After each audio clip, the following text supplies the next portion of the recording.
Bismillahirrahmanirrahim. Students, Assalamu alaikum. Mr. Yusuf is here from Best College.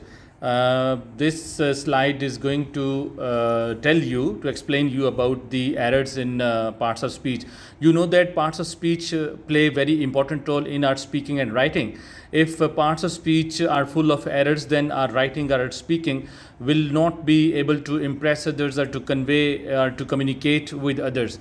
So that's why we have to focus on the parts of speech, the errors in parts of speech, so that to improve our writing and speaking English. So this is an effort to teach you about different errors, that how to remove those errors in our speaking or in writing about the parts of speech. And inshallah, I hope that these are these will be very easy assignments for you to focus on it and to understand. Thank you very much. बिस्मिल्लाहिर्रहमानिर्रहीम students, आज grammar section में मैं आपको common errors जो है वो करवाऊँगा. आपके paper के अंदर एरर्स जो हैं वो भी उसका भी इससे रिलेटेड एक क्वेश्चन होता है. इसके लिए आपको पार्ट्स ऑफ स्पीच जो है वो पढ़ने लाजमी है.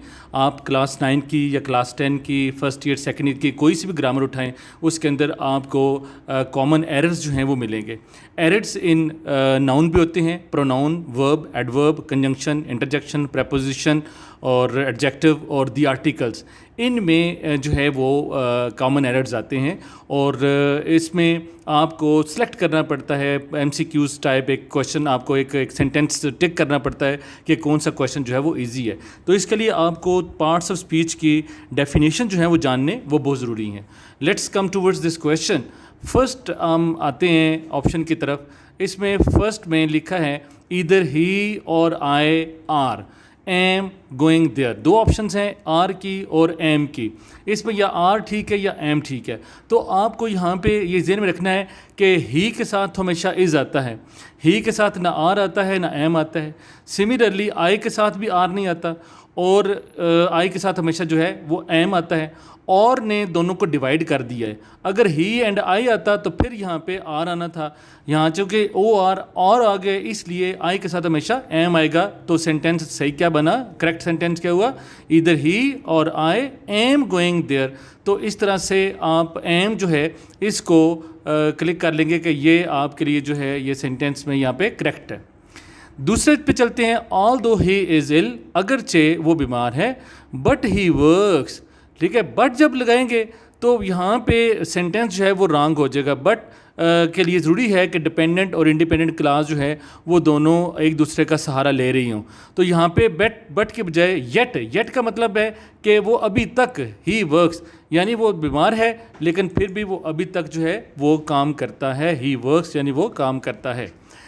नंबर 3 पे चलते हैं. ही सेड, उसने कहा, दैट आई एम. यहाँ सेड जो है इसको देखें, सेड यहाँ पास्ट टेंस है. तो पास्ट टेंस जो है वो पास्ट का जो वर्ब है उसके साथ जो हेल्पिंग वर्ब होगा वो भी पास्ट का होगा. He said that I am going home, ये एम जो है वो रॉन्ग होगा. He said that I was going home, यानी सेड के हिसाब से जो वाज है वो हेल्पिंग वर्ब, एक मेन वर्ब होता है, एक हेल्पिंग वर्ब, यानी मैंने बताया था आपको ऑक्सिलरी वर्ब. ये जो है वो मेन वर्ब से रिलेटेड होना चाहिए. फिर एक सेंटेंस है नंबर 4, आई मेट आ माइज़र. एक है माइज़र मैन. तो ये गलतुल आम जुमला है. कभी भी आपने ये नहीं कहना कि आई मेट आ माइज़र, क्योंकि माइज़र नाउन है. तो माइज़र नाउन भी हो और मैन जो है ये भी नाउन हो गया, इसलिए आई मेट आ माइज़र ये सेंटेंस जो है ये करेक्ट होगा. Number 5, he as well as I is am going. I के साथ कभी भी इज़ नहीं आता. Helping verb he she it के साथ थर्ड पर्सन अली आलिया के साथ इज़ आएगा. आई के साथ हमेशा जो है वो एम आएगा. आपने देखा कितना इजी है कि अगर आप सब्जेक्ट को और प्रोनाउंस को मद्देनज़र रखें तो आपके लिए helping verb is, am, are, was, were लगाना कितना आसान हो जाता है. नंबर 6 देखें. You as well as I is am ill. I के साथ दोबारा इज़ नहीं आएगा बल्कि यहाँ पे एम आएगा. तो आप देखें कि यहाँ पे प्रोनाउन जो है आए और इसके साथ जो हेल्पिंग वर्ब है वो एम, वो किस तरह से आता है. ही के साथ इज़ आता है, शी के साथ इज़ आता है, इट के साथ इज़ आता है, आई के साथ एम आता है, यू के साथ आर, वी के साथ आर, दे के साथ आर आता है. नंबर 7 पे चलें. He is slash has been suffering from fever for a week. याद रखें जहाँ पे सिंस और फार आ जाए वहाँ पे ये present continuous, present perfect continuous का टेंस है।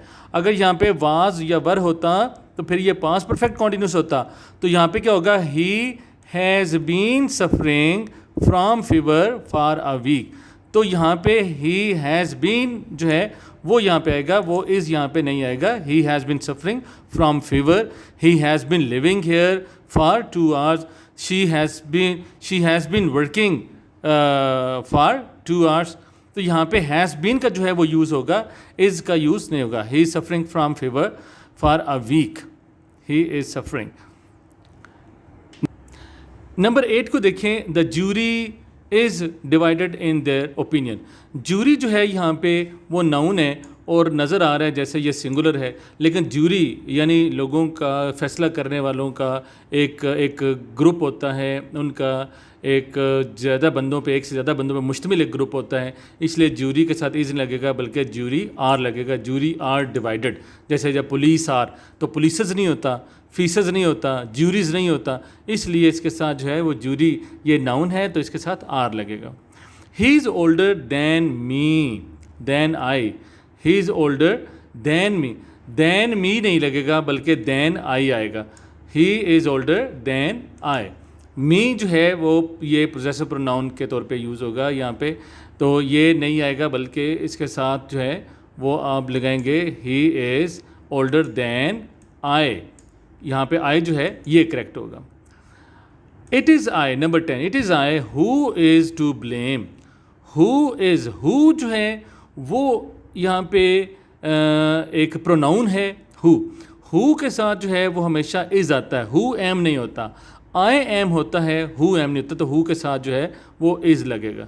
जैसे हम कहते हैं who is knocking at the door, who is working, who is there, तो हमेशा हमें हु के साथ इज़ आएगा।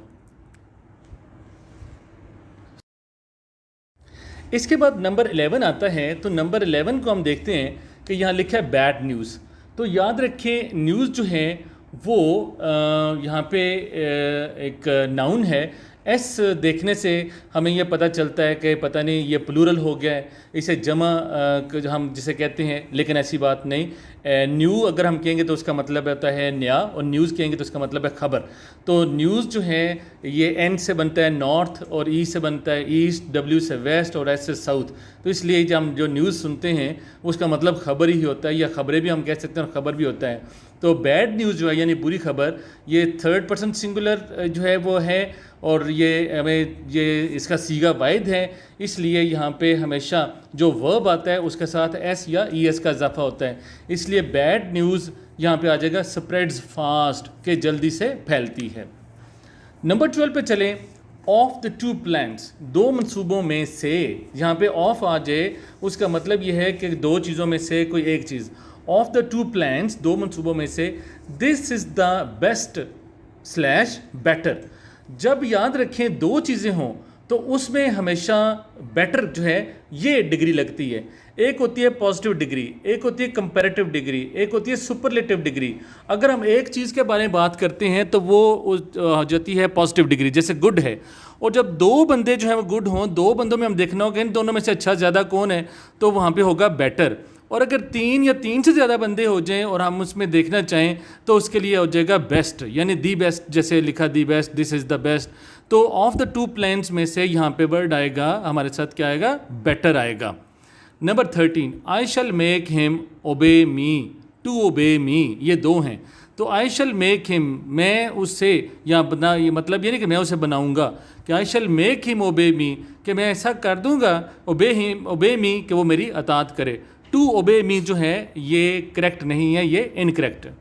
नंबर 14 पे चलें, ही स्पीक्स एज, वो ऐसे बोलता है as if he is mad, या इफ़ ही वर मैड, वो इस तरह से बोलता है। याद रखें जहाँ पे इफ़ आ जाए वहाँ पे साथ आई ओ वी ओ यू जो भी लगता हो, इसके साथ सब्जेक्ट जो लगता है, इफ़ आ जाए उसके साथ हमेशा वर लगेगा। इसलिए is as if he is mad नहीं बल्कि ही इफ़ ही वर मैड होगा यहाँ पे। नंबर 15, मैं फिर आपको फिर ये रिपीट करता हूँ, जैसे if I were the principal, if I were the minister of education, if I were the, यानी इफ़ आई जो है उसके साथ ये वर लगेगा, हेल्पिंग वर्ब वाज नहीं लगेगा।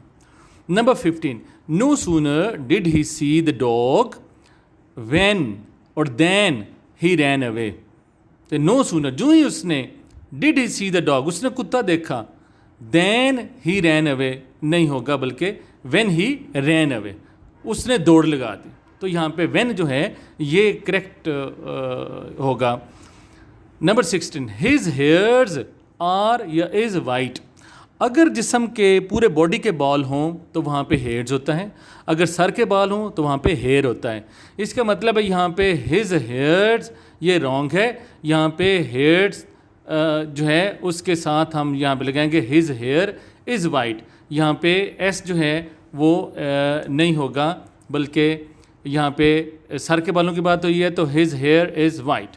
Number 17, she is senior than me या टू मी। तो याद रखें सीनियर के साथ हमेशा टू लगता है, senior to me, she is senior to me, कि वो मुझसे ओहदे में बड़ी है। He is as tall as me का मतलब मेरा, आई का मतलब है मैं।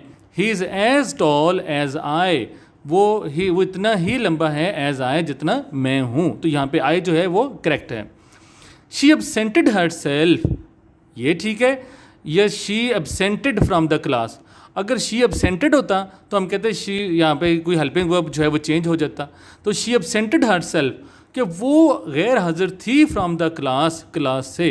तो अगर हम ये कहें कि शी एब्सेंटेड फ्रॉम द क्लास, कि उसने गायब कर दी क्लास से क्या चीज़, उस चीज़ का जिक्र यहाँ नहीं है, इसलिए यहाँ पे एब्सेंटेड नहीं आएगा बल्कि एब्सेंटेड हर सेल्फ आ जाएगा। स्टूडेंट्स, मैं आपको यहाँ पे एक और बात बताना चाहूँगा कि अगर आप सनशाइन की जो बुक है वो आप थोड़ी सी ज़हमत करें, आप अपनी बेहतरी के लिए बुक खोलें कॉमन एरर्स में, तो आपको वहाँ पे नाउन्स की एरर्स मिलेंगी, प्रोनाउंस की, दी आर्टिकल्स यानी 8, 9 जितने पार्ट्स ऑफ स्पीच हैं वहाँ पे हर एक की आपको 50, 60 जो हैं वो इनकरेक्ट सेंटेंसेस मिलेंगे, साथ उनका सोल्यूशन मिला है। सिर्फ बात दो चीज़ों की है, एक आपकी किताब खोलने की और दूसरा आपके जहन खोलने की। अगर आपकी मोटिवेशन है तो इंशाल्लाह ताला आपकी जो है वो ये ज़्यादा प्रॉब्लम नहीं रहेगी और मुझसे ज़्यादा किताब जो है वो आपको समझा पाएगी। नंबर 20 पे चलते हैं। ही रिगार्ड्स मी हिज ब्रदर, ही रिगार्ड्स मी कहना वो चाहता है कि मेरा इतनी इज्जत करता है जैसे भाइयों की तरह। He regards me his brother नहीं होगा, he regards me as his brother. जैसे हम कहते हैं I consider you as my brother, he is like as my brother, as my sister, as my father, as my mother, तो यहाँ पे as his brother होगा। तो स्टूडेंट्स, ये आज हमने 20 जो है वो सेंटेंसेस किए जिसमें इनकरेक्ट को हमने करेक्ट करने की कोशिश की। तो फिर I would suggest that read, do concentrate, do focus on the parts of speech given in your Sunshine book of part 2. अगर आपको ये वीडियो पसंद आई है और आपके जहन में कुछ सवालात हों तो आप इसको लाइक करने के साथ साथ सवाल जो हैं वो सवाल की सूरत में कमेंट भी कर सकते हैं। अगर आपके जहन में कोई टेंशन हो, कोई क्वेश्चन हो, कोई क्वेरी हो, और नीचे दी गई ईमेल पर हमें मेल भी कर सकते हैं। Thank you.